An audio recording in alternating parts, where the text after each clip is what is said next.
Hi, good evening mga kaibigan. Ito na naman ang inyong kabalitaktakan, si Richard Malabed Torino. Today is 10 January 2026. It's 8:10 in the evening. Medyo malamig dito sa Cagayan ngayon. Ang pag-uusapan natin ay maiksi lang. Ito ay may kinalaman dito sa mga troll accounts at yung mga kababayan natin na nagpapakalat ng fake news. Dalawang bagay ito, ano?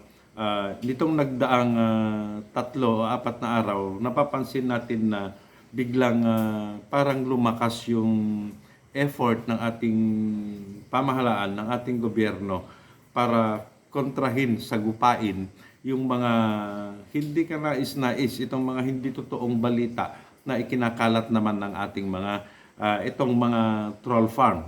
Nagkalat na troll farm, totoo namang napakarami. At isa-isang banda, yung pagkahuli ng 2 o 3 nating mga kababayan, mga ordinaryong Pilipino ito, from what I understand, small-time vlogger ang mga to mga content creator, pero just the same, hinuli sila ng ating otoridad dahil sa pagpapakalat ng fake news.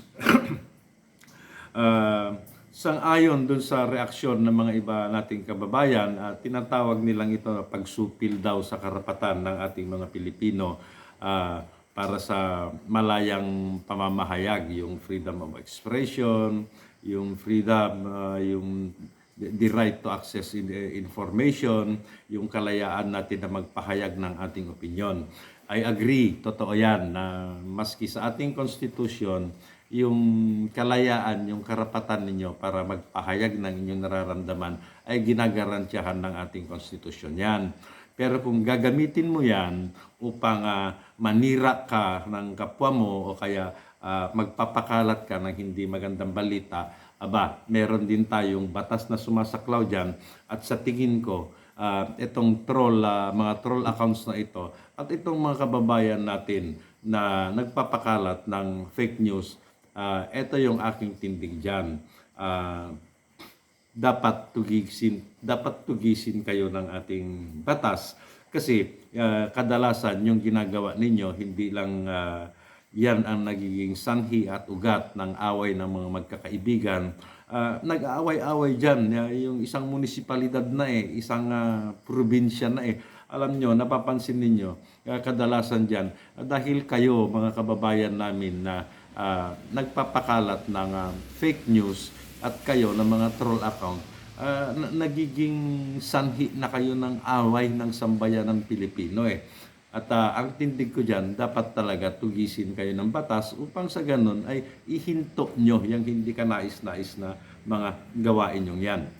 At alam nyo, pangalawa, may kinalaman kasi sa national security itong mga troll na ito at itong kayo na nagpapakalat ng fake news.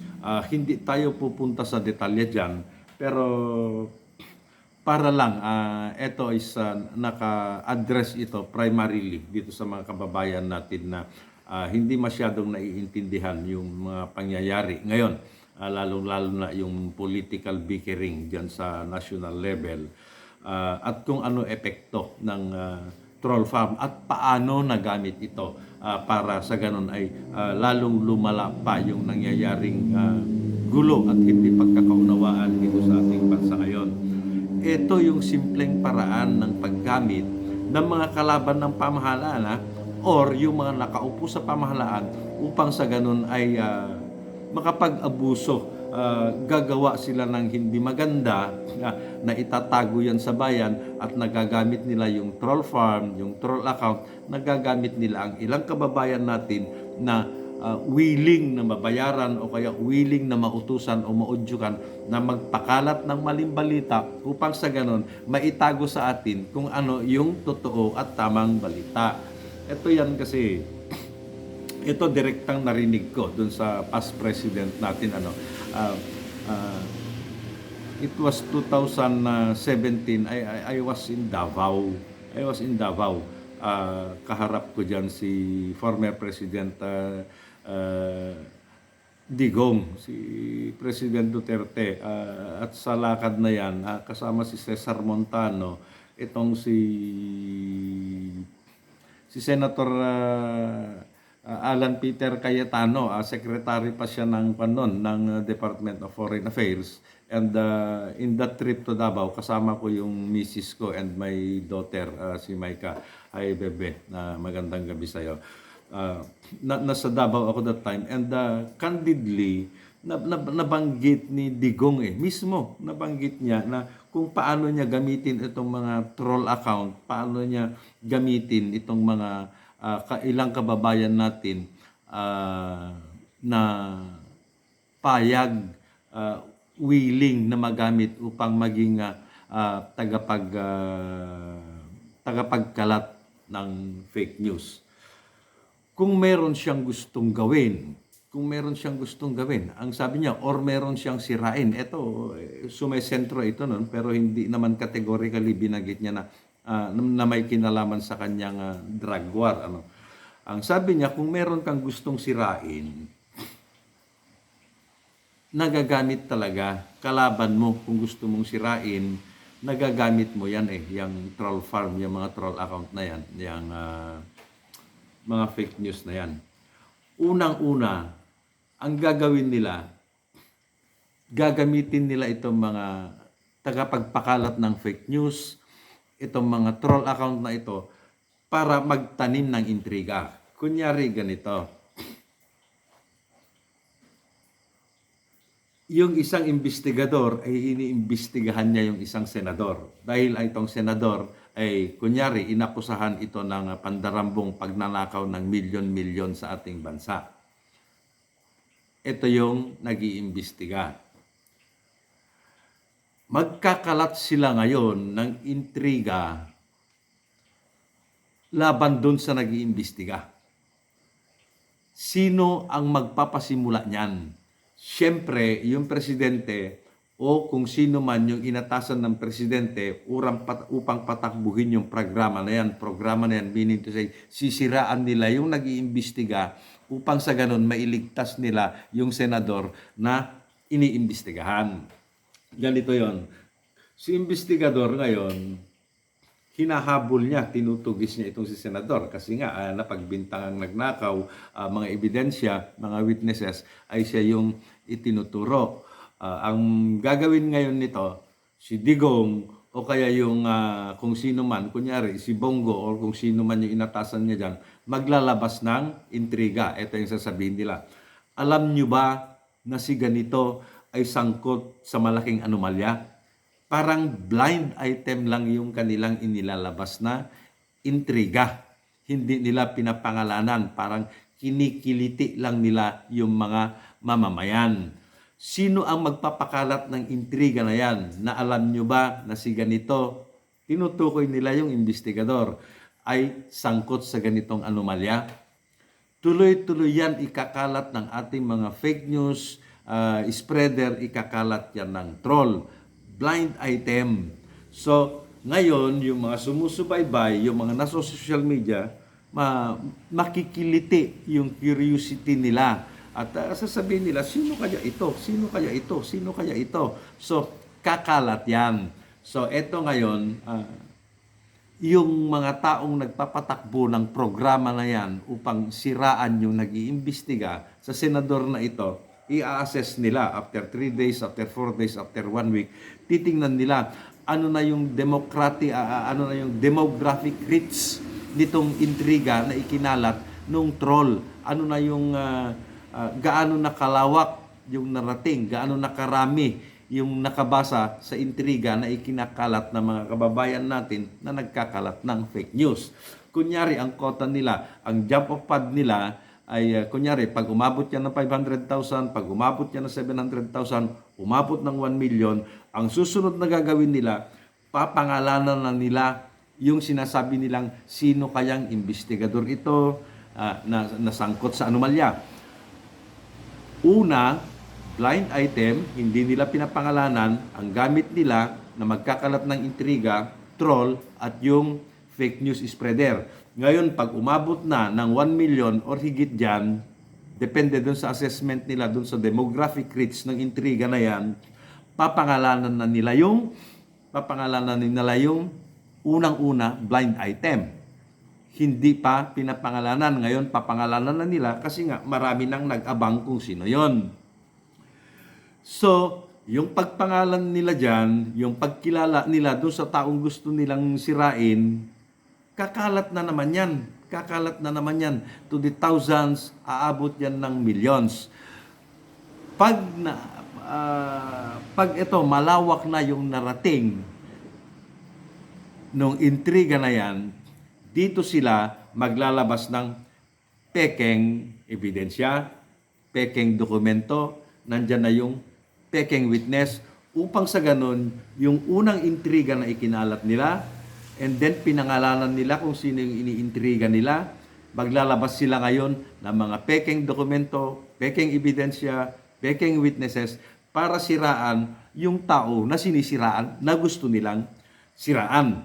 So, ang mangyayari niyan, unti-unti, yung nag-iimbestiga, siya na yung focus ng public attention. Siya na ngayon yung focus ng public opinion. So, hindi na yung senador na iniimbestigahan ngayon ang pinagtutuunan ng pansin, kundi yung investigador na. The hunter is now the hunted. So, ang mangyayari niyan, pag naglabas na sila ng pekeng ebidensya, mga pekeng dokumento, mga pekeng testigo, maglalabas sila ngayon ng mga opinion galing dito sa mga expert na tinatawag o kaya yung mga persons of influence para lalong idiin yung investigador, para lalong idiin yung gusto nilang siraan. Sino ngayon yung magsasalita dyan?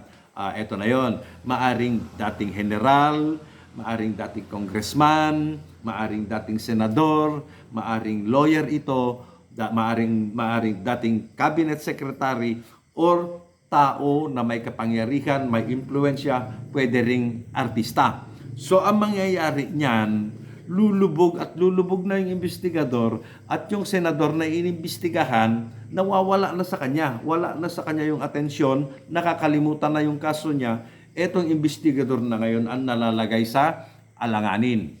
Ganon sila manira gamit itong mga troll accounts, gamit itong mga kababayan natin na nagpapakalat ng fake news. Nangyari yan dito sa drug war natin. Alam nyo, hindi na napagtutuunan yung dami ng namatay noon. Kasi itong mga troll accounts, itong nagpapakalat, itong mga kababayan natin na nagpapakalat ng fake news, gino-glorify na nila every time it's an accomplishment na ang pinag-uusapan. Ang galing talaga ni Digong, napakahusay niya, talagang uubusin yung mga drug addict. Dahil yun ang lumalabas sa troll, dahil yung ang inilalabas ng fake spreader natin, dahil yun yung article na nakikita ng mga kababayan natin, nawawala na sa issue, sa totoong issue. Hindi na issue yung ilan ang namatay ngayong gabi na to, ilan ang namatay sa linggo na to, ilan ang namatay sa buwan na to. Hindi na yun ang napag-uusapan, kundi ang napag-uusapan na ang ganda ng accomplishment ng Philippine National Police natin, ang galing talaga ng presidente natin, uubusin niya talaga ang durugista sa ating bansa. Meaning to say, pinagtatakpan nila kung ano yung masamang nangyayari upang ang mapag-usapan ay yung maganda lang, upang sa ganun, maganda ang imahe ng gobyerno natin. Ganon ang palakad noon.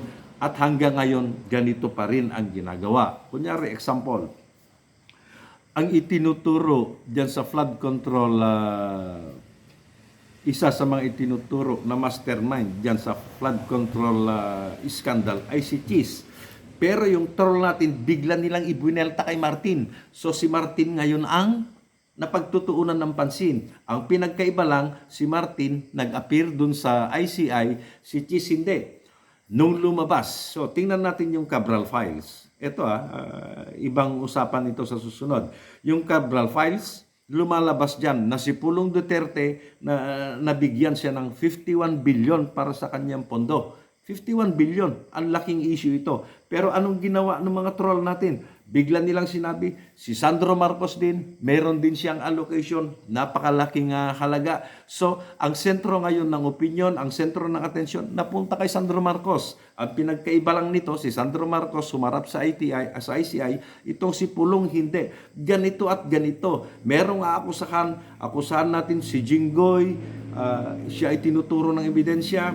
Si Joel Villanueva, siya ay tinuturo ng ebidensya. Itong si Ramon Revilla, siya ay tinuturo ng ebidensya. Pero yung troll, magbabanggit sila ng ibang tao, natural, doon na naman yung atensyon. So nawawala talaga yung focus natin. We were sidetracked. Doon sa dapat tinututukan natin, nawawala tayo doon dahil itong troll, nare-redirect niya yung atensyon natin, dinadivert niya yung atensyon natin upang mawala tayo doon sa totoong issue na meron silang bagong issue na ilalabas. Hindi na natin napag-uusapan ito, hindi na nag-a-appear si Senator De La Rosa dyan sa Senado, pero sumasahod. Pero iba naman, itong mga troll, magbibigay sila ng ibang issue upang doon sumentro yung atensyon ng mga Pilipino. Alam niyo ang nangyayari dito, malaking bagay itong troll para dito sa, alam niyo, pinapahina. Yung gobyerno natin ngayon nasa kasagsagan ng paghahabol dito sa mga nagnakaw sa ating bayan. Pero ang nangyayari, yung gobyerno ang binabanatan ng troll upang sa ganun, yung hinahabol ng gobyerno natin, hindi sila mapag-usapan. So, baliktad, ano? Kung sino pa yung mga nagkahabol, sila binabanatan ng troll. Yung mga hinahabol, sila ang hindi na pag-uusapan. So, dapat lang na doblehin pa ng gobyerno ang kanyang effort upang sa ganun, ma-contain, ma-neutralize natin itong troll na ito. At dito sa mga kababayan natin, naniniwala naman ako na karamihan sa inyo ay small-time vlogger, small-time content creator. Huminto na kayo dyan sa gawain ninyo na pagpapakalat ng maling balita dahil hindi yan maganda, nakakasira yan sa ating bansa. Magandang gabi po, ang iyong kaibigan Richard Torino.